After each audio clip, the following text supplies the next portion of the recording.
আচ্ছা, এটা হচ্ছে আমাদের প্রথম ক্লাস, কেমন? আচ্ছা, তাহলে প্রিন্সিপাল অফ অ্যাকাউন্টিং এর এখানে তোমারে প্রথমে শেখার জন্য দুম করে বই থেকে বিগত সাল শুরু করলে তুমি এলোমেলো হয়ে যাবা। আগে তোমারে বেসিকটা একটু শিখতে হবে।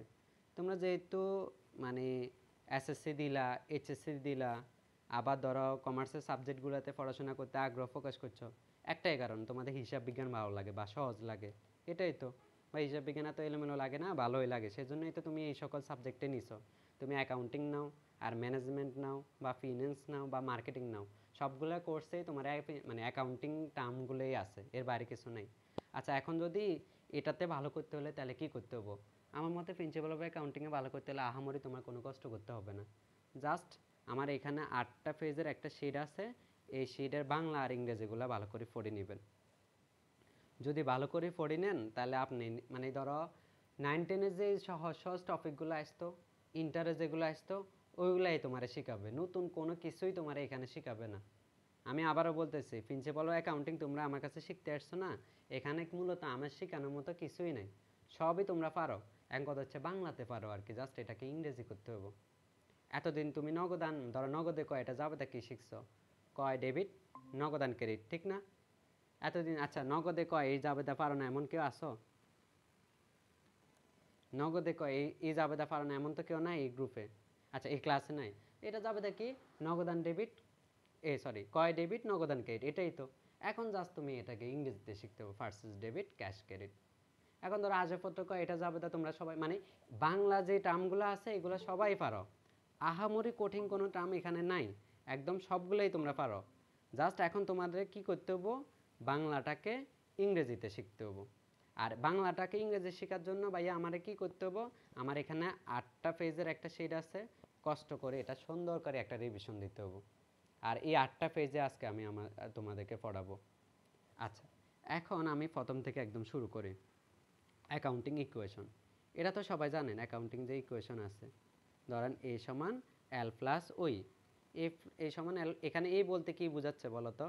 এ মানে অ্যাসেট, অ্যাসেট মানে সম্পদ, আর এল বলতে লাইবিলিটি মানে হচ্ছে দায়, আর ওই হচ্ছে ওনার সিকিউরিটি মানে মালিকানা সত্ত্ব। এটা একদম ক্লাস 9-10-এ শিখছেন। এই সমীকরণ তো সবাই পারো নাকি? এ সমান এল প্লাস ওই। আচ্ছা, এখন আমরা এটাকে যদি ভাঙি মানে বর্ধিত করি, তাহলে আমাদের এই সমীকরণটা, এই ওই এর উপাদান হচ্ছে 4টি। একটা হচ্ছে ক্যাপিটাল, একটা হচ্ছে ইনকাম, একটা হচ্ছে এক্সপেন্স, একটা হচ্ছে ড্রয়িং। আপনারা চাইলে ইনকামের আর কে আইও বলতে পারেন, সমস্যা নেই, একই জিনিস। আচ্ছা, এখানে কোনটা কি?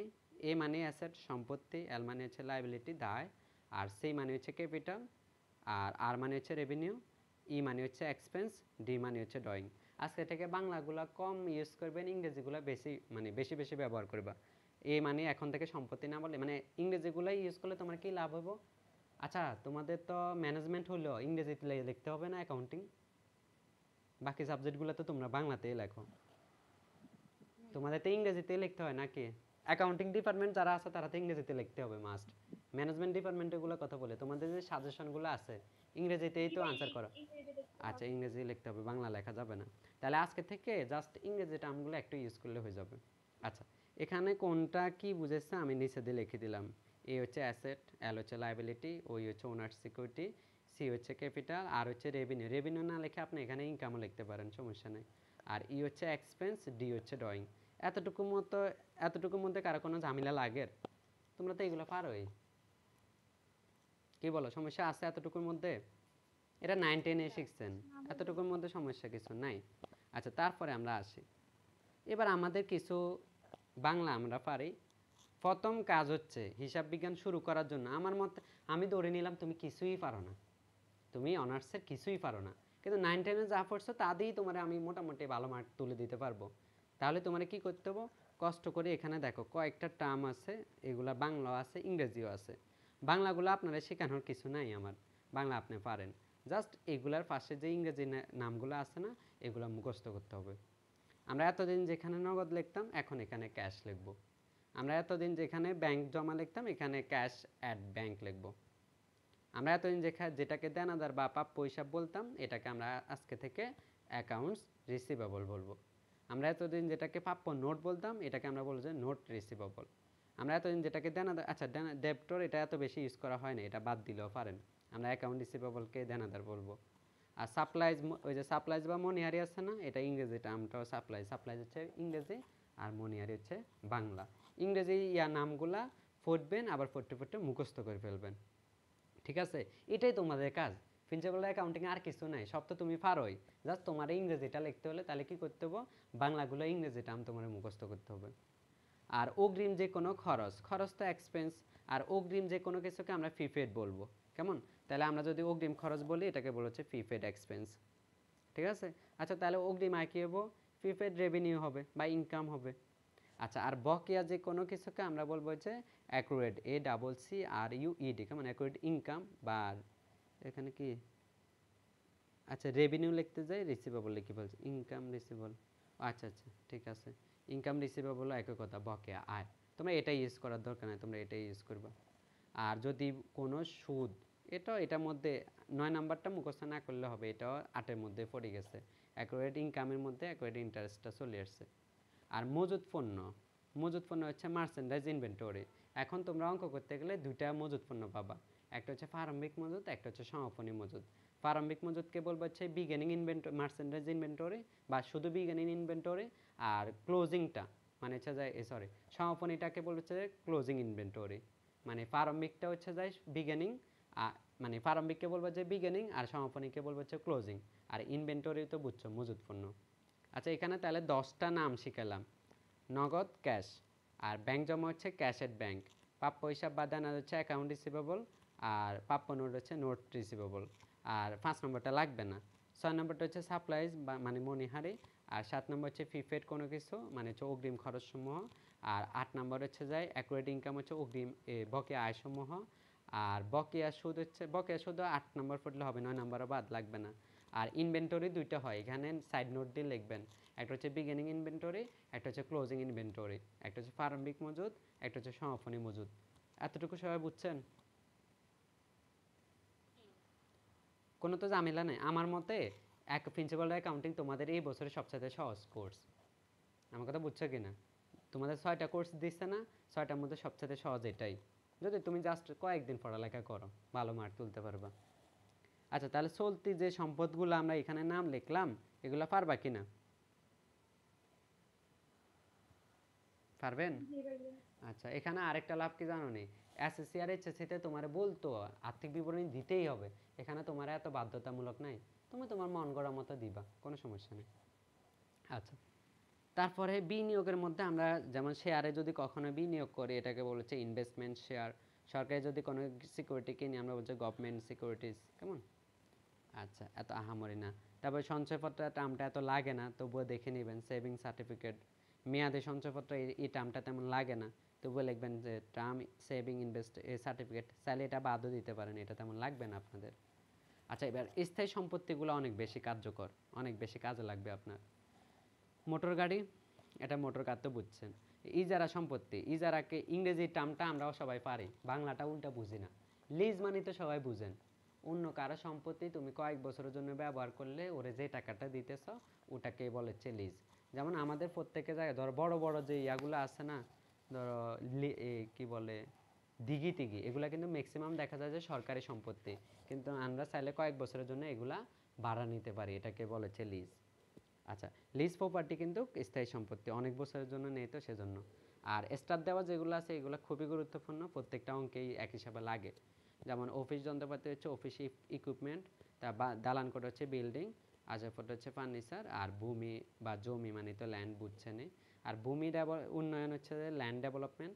ভূমি উন্নয়ন বিষয়টা কি, ধরো আমাদের এখানে একটা জমি আছে, এই জমি হচ্ছে ধরো খাত এরকম আর কি, ধরো মাটি টাটি নেই, তো আমরা কি করলাম, এখানে মাটি ফেলাইলাম, পাশে দিয়ে সাইড ওয়াল করলাম, তাহলে বলো তো জমির দাম আগে থেকে বাড়বে নাকি কমবে? অবশ্যই বাড়বে। এটাকে বলে আর কি ভূমি উন্নয়ন।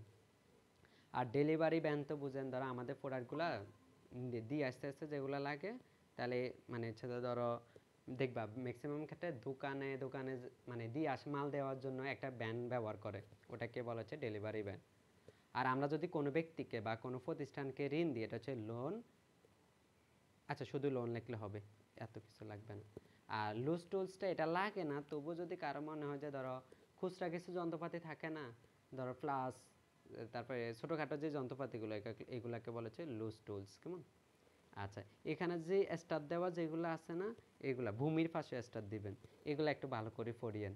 পড়িয়েন কি তোমরা পারোই, জাস্ট বাংলাগুলাকে ইংরেজিতে শিখবা। তোমরা সবাই জানো অফিস যন্ত্রপাতি, এখন আজকে থেকে জাস্ট অফিস ইকুইপমেন্ট বলবা। দালান কোটা, বিল্ডিং এটা পারেন, আসবাবপত্র ফার্নিচার এটা পারেন। এক হিসাবে ইংরেজি টার্ম কোনোটাই নতুন না আমার মতে, জাস্ট একবার দুইবার দেখবা আর কি, যাতে মনে থাকে। এতটুকুর মধ্যে কারো কোনো আপত্তি আছে যতটুকু পড়াইলাম? না।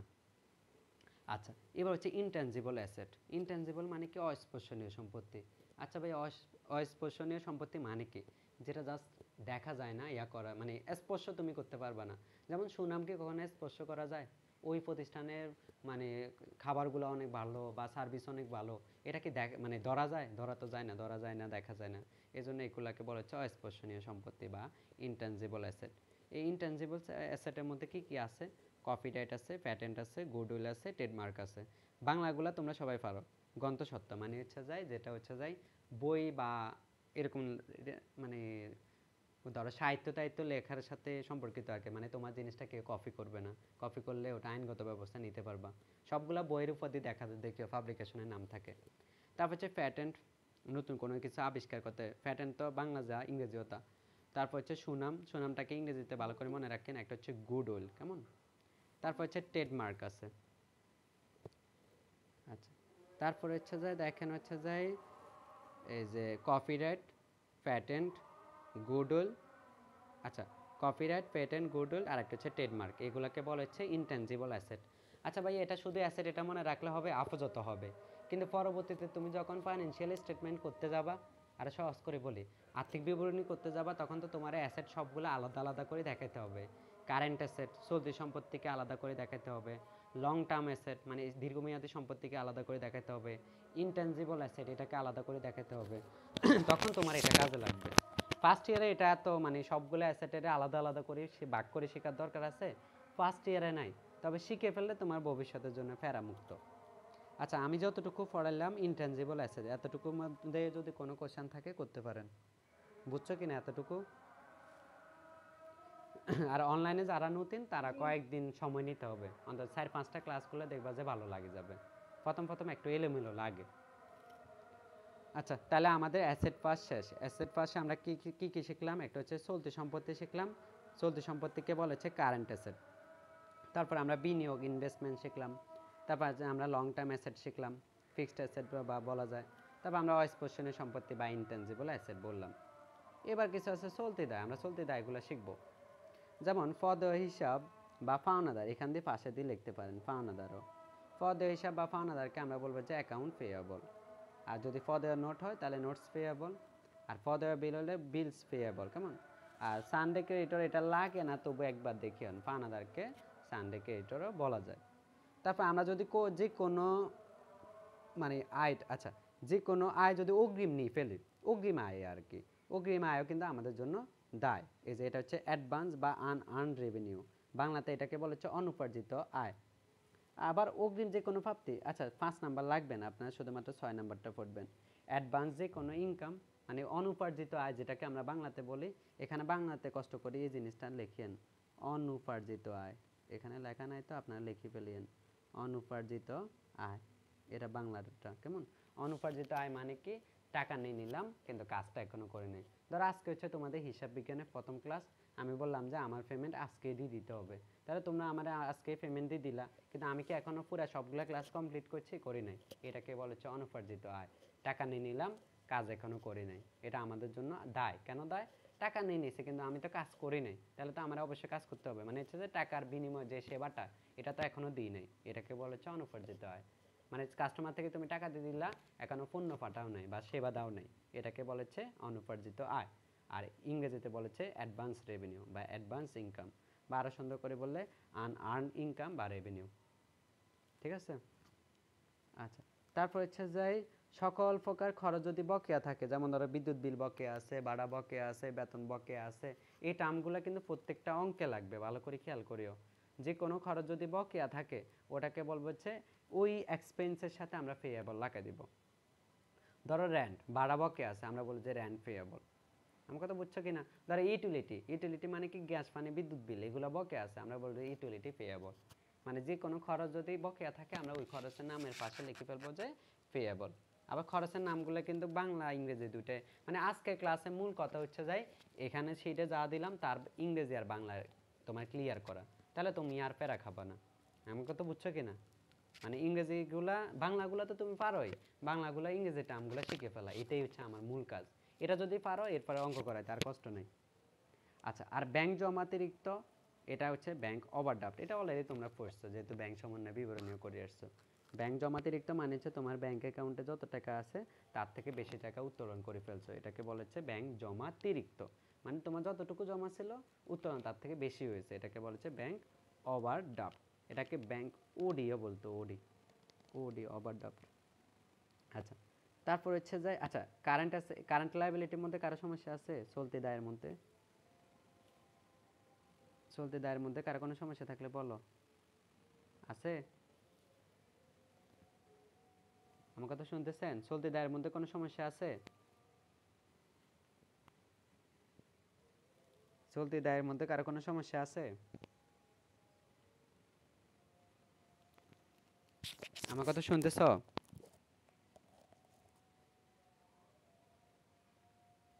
হ্যালো, আমার কথা শুনতেছ?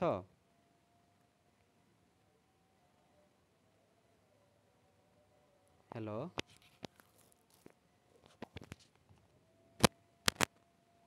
আমার কথা শুনতেছ নে?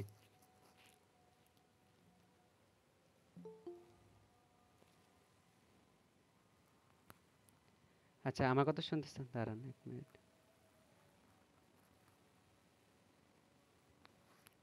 আমার কথা শুনতেছ? হ্যাঁ, শুনতেছি। আচ্ছা ঠিক আছে, বলতেছি চলতি দায়ের মধ্যে কারো কোনো সমস্যা আছে? হ্যাঁ, এখানে যে প্রদেয় হিসাব আর পাওনাদার সেমই তো, তাই না? একই যে ধরবেন, সমস্যা নাই। অ্যাকাউন্টস পেয়েবল, যদি পাওনা দ্বারা বলে আপনি বলে যে নোটস নোটস বলে, সরি, অ্যাকাউন্ট পেয়েবল এটা বলবেন। অ্যাকাউন্ট। সানডেকে এটা বলার দরকার নাই, অ্যাকাউন্ট পেয়েবল বললে তোমার আনসার ধরবে। আচ্ছা, আর কোনো সমস্যা? আচ্ছা ঠিক আছে, তাহলে চলতি দায়ের মধ্যে তো এনাফ। আমরা অ্যাকাউন্ট পেয়েবল পড়লাম, বিলস পেয়েবল, তারপর হচ্ছে মানে অগ্রিম যে কোনো আয়, এটাকে আমরা 5 নম্বরও বাদ, কেমন 6 নম্বর শিখবো অ্যাডভান্স বা আনআর্নড রেভিনিউ। আর অগ্রিম যে কোনো খরচের বকেয়া থাকলে আমরা ওই খরচের পাশে পেয়েবল লাগাই দেবো, এটাই।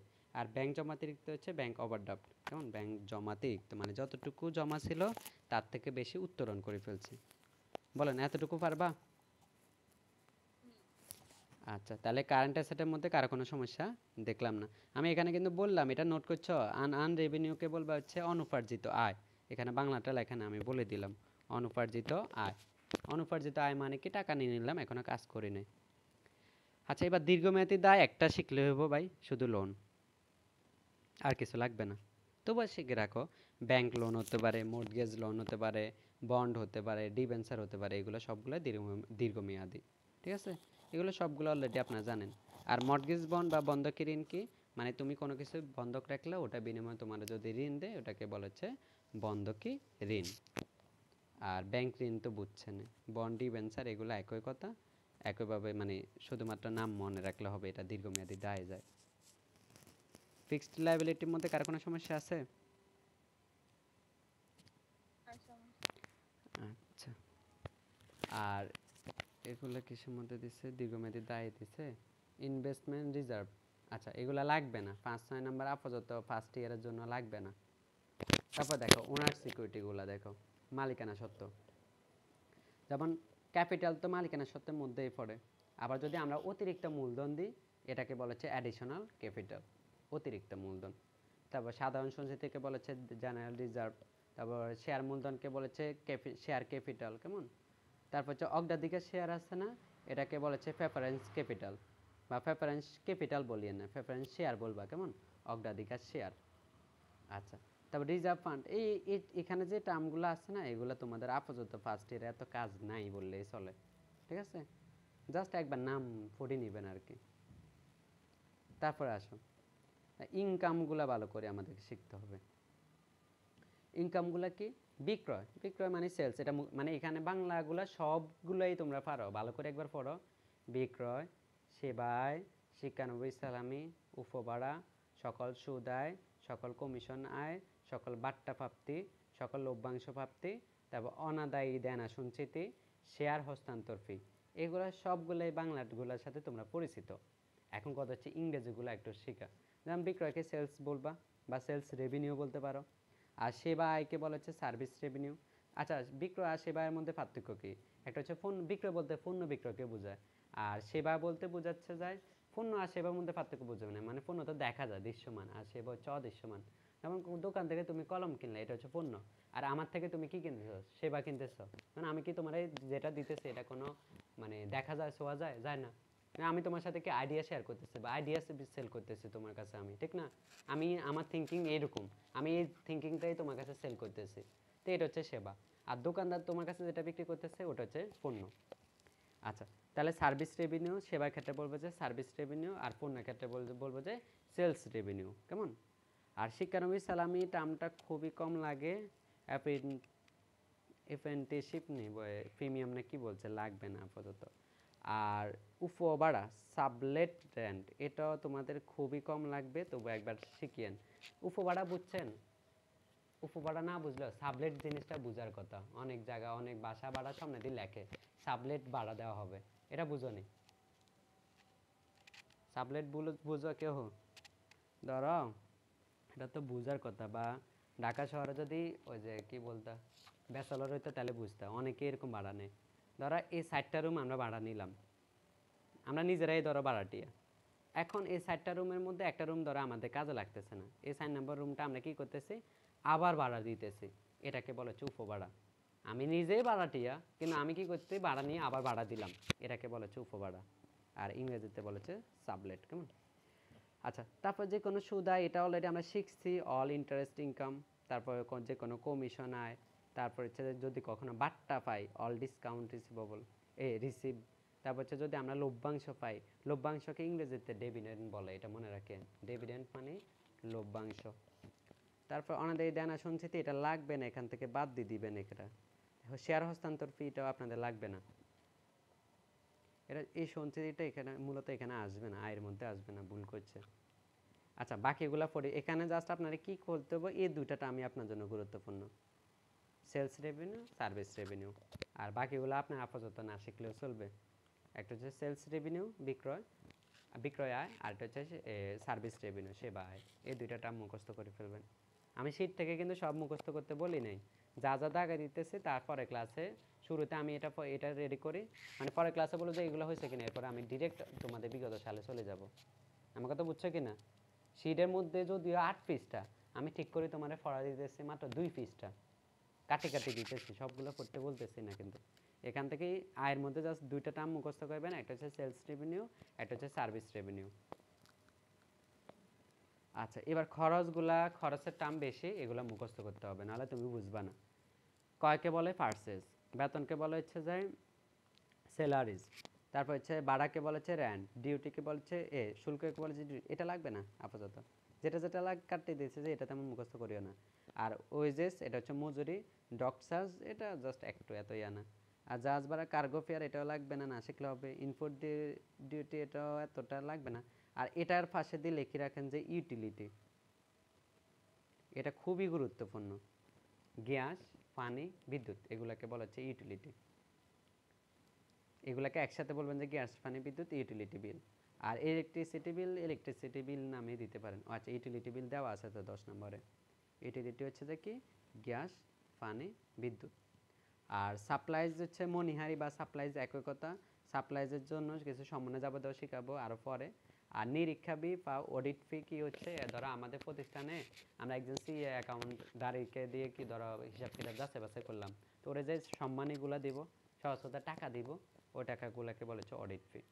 আর বিজ্ঞাপন হচ্ছে অ্যাডভার্টাইজমেন্ট, এটা তো জানেন, এগুলো আমাদের জন্য খরচ। সেলস কমিশন আমাদের জন্য খরচ। যে কোনো যদি লভ্যাংশ বাট্টা প্রদান করি, এটা আমাদের জন্য খরচ। যদি কখনো সুদ দিই, এটা আমাদের জন্য খরচ। আর বিবিধ খরচকে আমরা সানডে এক্সপেন্স বলতে পারি, লাগবে না, এতটা গুরুত্বপূর্ণ না। আইনি খরচ, লিগ্যাল, এটা লাগবে না আপনার।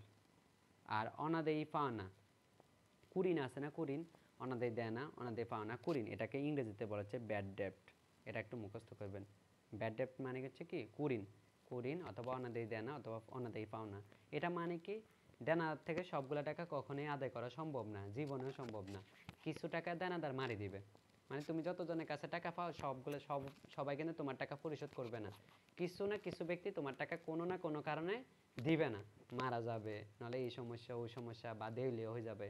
এই কারণে যে টাকাগুলো তুমি পাবা না দেনাদার থেকে, ওটাকে বলা হচ্ছে ব্যাড ডেপ্ট বা অনাদায়ী।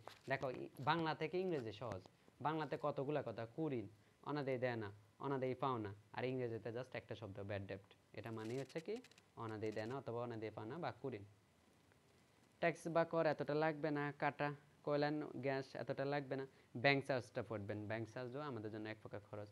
আর ডেপ্রিসিয়েশন নিয়ে তো অনেক পড়ালেখা করবেন, এইচএসসিতেও করলে এখনও করবা। ডেপ্রিসিয়েশন মানে হচ্ছে অবশ্যই, ডেপ্রিসিয়েশন মানে অবশ্যই। আর অ্যামোর্টাইজেশন হচ্ছে অবলোপন। অবশ্যই আর অবলোপনের মধ্যে পার্থক্য কি? দৃশ্যমান স্থায়ী সম্পত্তিগুলো হচ্ছে অবশ্যই হয়, আর অদৃশ্যমান এগুলো অবলোপন হয়।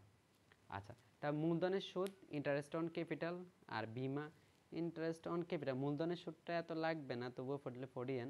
আর ইন্স্যুরেন্স প্রিমিয়াম হচ্ছে বিমা সালামি, এটা ইংরেজিটা মুখস্থ করবা। আর রিপেয়ার মানে মেরামত। আর পরিবহন হচ্ছে ক্যারিজ, তারপর হচ্ছে কয় পরিবহন ক্যারিজ।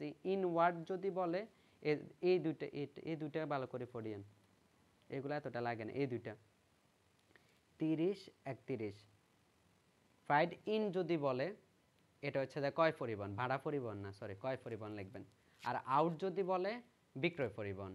আচ্ছা, ইন আর আউটটি কেমন মনে রাখবা? যখন পণ্য আনি, কখন আনি? ক্রয় করেই তো আমাদের প্রতিষ্ঠানে পণ্য আনি, তাহলে ফ্রাইড ইন এটা হচ্ছে যে কয় পরিবহন। আর ফ্রাইড আউট হচ্ছে যায় বিক্রয় পরিবহন, যখন আমরা পণ্য পাঠাই আমাদের দ্বারা বিক্রয় করে দিই তখন এটা আউট হয়। তাহলে ইন মানে হচ্ছে যে কয় পরিবহন, আর ফ্রাইড আউট যদি বলে তাহলে বিক্রয় পরিবহন। অ্যাডজাস্টেড পার্সেস লাগবে না, কাটা। এছাড়া অন্যান্য কিছু খরচ আছে, যেমন ক্রয় ফেরত হচ্ছে পার্সেস রিটার্ন, বিক্রয় ফেরত হচ্ছে সেলস রিটার্ন, বইমুখী ফেরত, বইমুখী ফেরত, বইমুখী ফেরত হচ্ছে কি ক্রয় ফেরত, তো ক্রয় করা পণ্য নিতে আমরা বইমুখী ফেরত দিই, হ্যাঁ, এটাও ক্রয় ফেরত আরেক নাম। আর পার্সেস ডিসকাউন্ট হচ্ছে ক্রয় বাট্টা, আর সেলস ডিসকাউন্ট হচ্ছে বিক্রয় বাট্টা। আর ড্রয়িং মানে তো বুঝেনি উত্তোলন, আর নিট লাভকে আমরা নিট ইনকাম বলি, নিট লসকে আমরা নেট লস বা ক্ষতি বলি। আচ্ছা, এর এতটুকু যদি পারেন, এতটুকুর মধ্যে আমার তোমাদের প্রথম কাজ হচ্ছে যাই যেগুলো যেগুলো দেখা দিছি ওইগুলা বাংলা পাশে, বাংলাটা তো পারেনি, ইংরেজি টার্মটা একটু মুখস্থ করে। এতটুকু পর্যন্ত বুঝছেন? এতটুকু পর্যন্ত হ্যাঁ বুঝছো? আচ্ছা, বাকিরা কথা শুনতেছেন না? বলেন না যে কথা, সমস্যা থাকলে বলো। বুঝছেন? এতটুকুর মধ্যে তোমাদের কাজ হচ্ছে যাই আমি যা যা দাগা দিছি তা কি করা, বাংলাটার পাশে ইংরেজিটা মুখস্থ করা পরের ক্লাসের জন্য। আচ্ছা, এবার এই টার্মগুলো সবাই পারেন, এই টার্মগুলো সবাই পারেন। অ্যাসেট মানে সম্পদ সমান দায় যোগ মালিকানা সত্ত্ব, কিন্তু ইংরেজি টার্মটা আপনাদের মুখস্থ করতে হবে। আপনি তো এটা লিখলে আপনারা জিরো দিবে পরীক্ষা, যদি আপনি লেখেন সম্পদ সমান সমান দায় যোগ মালিকানা সত্ত্ব, তোমার স্যারে জিরো বসে দিবে। তাহলে আজকে থেকে বাংলা টার্ম একদমই ইউজ করা যাবে না, অঙ্ক করার ক্ষেত্রেও ইংরেজিটাই মুখস্থ করতে হবে। আমরা বলবো যে asset equal of liabilities plus owners equity, কেমন? আর তুমি যদি শর্ট ফর্মগুলো ইউজ করো, পাশে দিয়ে তোমার সাইড নোট দিয়ে লিখতে হবে A equal of asset, L equal of liability, O equals of owner security, কেমন? আচ্ছা, আর তারপরে হচ্ছে যায় আমরা যদি ওনার সিকিউরিটি ধরো আমাদের ওনার সিকিউরিটি বাইর করা দরকার, তাহলে লাইবিলিটিসকে ওই পাশে নিয়ে অ্যাসেট থেকে বিয়োগ করব। তাহলে ওনার security equal of asset equal of owner asset equal of liability. আবার যদি লাইবিলিটি বাইর করতে হয় তাহলে asset equal of owner security. আমার কাছে মনে হচ্ছে যে ক্লাস 9-এর একটা বাচ্চাকে পড়ে, মানে কি এই জিনিসগুলো তোমরা ক্লাস 9-এ শিখছো। তোমরা ক্লাস 9-এ দ্বিতীয় না তৃতীয় অধ্যায়ের মধ্যে এই হিসাব সমীকরণ অঙ্কগুলো করছো, ওই যে টেবুলার শখ করছেন না, ওই জায়গায় এইগুলো শিখছেন, নতুন কিছু শেখাচ্ছি না কিন্তু।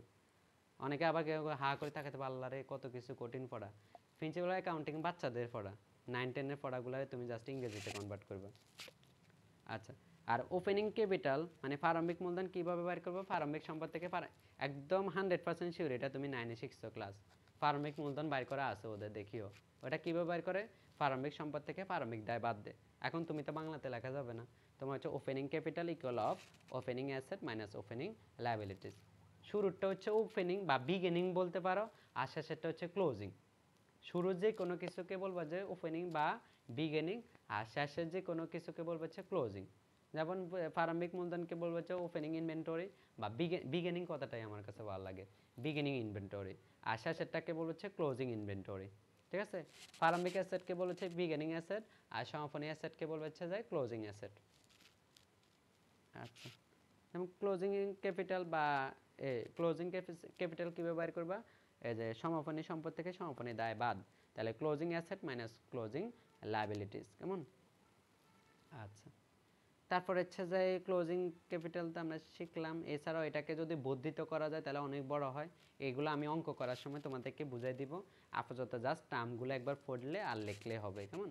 যেমন সমাপনী মূলধন হচ্ছে ক্লোজিং ক্যাপিটাল, প্রারম্ভিক মূলধন হচ্ছে ওপেনিং ক্যাপিটাল বা বিগিনিং ক্যাপিটাল, অতিরিক্ত মূলধন হচ্ছে এডিশনাল ইনভেস্টমেন্ট, নিট লাভ হচ্ছে যে নিট ইনকাম, উত্তোলনকে বলা হচ্ছে ড্রয়িং। আপাতত মানে এত কষ্ট করে এত বড় সূত্র মুখস্থ করার দরকার নেই, বাংলাটাকে ইংরেজিতে মুখস্থ করেন, বাকিটা আমি শিখাই দেব অঙ্ক করতে করতে। আর সেলস মানে কি, বিক্রয় বলতে কি বোঝায়, বিক্রিত পণ্যের ব্যয়ের সাথে মোট লাভ যোগ করা। এই তো তো এই সেলস তো আমরা জানি, বিক্রয় মানে হচ্ছে সেলস, আর বিক্রিত পণ্যের ব্যয়টা মুখস্থ করবেন টার্মটা cost of goods sold, cost of goods sold. কেমন? কস্ট অফ গুডস সোল্ড, এখানে GOOD না কিন্তু এস আছে, ওই গুড অর্থ মানে ভালো, আর এই গুডস অর্থ হচ্ছে পণ্য। কস্ট অফ গুডস সোল্ড মানে কি, বিক্রিত পণ্যের ব্যয়। আর গ্রোস প্রফিট হচ্ছে মোট লাভ, আর নিট লাভ হচ্ছে যায় নিট প্রফিট, মানে মোট লাভকে বলা হচ্ছে গ্রোস প্রফিট, আর নিট লাভকে বলা হচ্ছে নিট ইনকাম বা নিট লাভ, নিট প্রফিট বলা হয়। আচ্ছা, আর কস্ট অফ গুডস সোল্ড এখানে কিছু সূত্র আছে, সূত্রগুলো আমারই কঠিন না, একবার দেখে নিয়েন। তবুও যদি না পড়তে বেশি ভালো না লাগে আমি অঙ্ক করার সময় বুঝাই দিব, মুখস্থ না করলে হবে। তবে আজকে ক্লাসে প্রথম পড়া হচ্ছে যে কি, বাংলাগুলোকে ইংরেজি করা। কেউ যদি অন্তত আজকে ক্লাসটা দেখে, এই যদি ইন্টারে মোটামুটি পড়াশোনা করে, আমার মনে হয় না প্রিন্সিপাল অ্যাকাউন্টিং আর আটকেবে। কারণ বাংলাটাকে ইংরেজি করা হচ্ছে যে মূল ফ্যাস, এরপরে বাকিগুলো নিজে নিজে পারা যায়। আচ্ছা, এবং মোট লাভ নিট লাভ এরিয়াগুলো দেখবেন। এরপরে কালকের ক্লাসে আমি প্রথমে এখান থেকে বেসিক জার্নাল থেকে শুরু করব। এখানে বেসিক জার্নাল মানে কি, ধরো নগদ টাকা নিয়ে ব্যবসা শুরু করছি, এটা যাবে আমরা কি করতাম ভাইয়া, নগদান ডেবিট, আর কি করতাম মূলধন হিসাব ক্রেডিট, ঠিক না? এই জাবেদা তো পারেন না এমন তো কোনো ব্যক্তি নাই। এখন নগদানের জাস্ট বললাম যে ক্যাশ ডেবিট, মূলধনকে জাস্ট বললাম যে ক্যাপিটাল ক্রেডিট। আচ্ছা, তো এটা কারণে কি হয়েছে, এই বাড়ছে ওই বাড়ছে, মানে বাংলাটা তুমি পারোই ভাই, বাংলাটা শেখানোর কিছু নেই, জাস্ট ইংরেজিটাকে। এখন কথা হচ্ছে যাই, নগদান ডেবিট মূলধন ক্রেডিট এটা তো পারি, কিন্তু এটা পারার জন্য কি করতে হবে দেখো, তুমি যদি নগদের ক্যাশ জানো তাহলে তোমার শেখানো কিছু নাই। ও ভাইয়া তো শীটের মধ্যে ভাইয়ারা আছে, নগদকে আমরা এই যে ক্যাশ বলবো, তাহলে ক্যাশ ডেবিট, ধরো নগদান ডেবিট মূলধন ক্রেডিট, এটা তো আমি পারি। এখন তাহলে এটা এখানে তো বাংলা লেখা যাবে না, তাহলে নগদের পাশে লিখলাম হচ্ছে যাই ক্যাশ, আর মূলধনের পাশে লিখলাম হচ্ছে ক্যাপিটাল, তাহলে ক্যাশ ডেবিট ক্যাপিটাল ক্রেডিট, তাহলে তো হয়ে গেল। এরকম করে আপনি পুরা মানে জাবেদাগুলো শেখার দরকার নাই, তবু একবার দেখবা আর কি।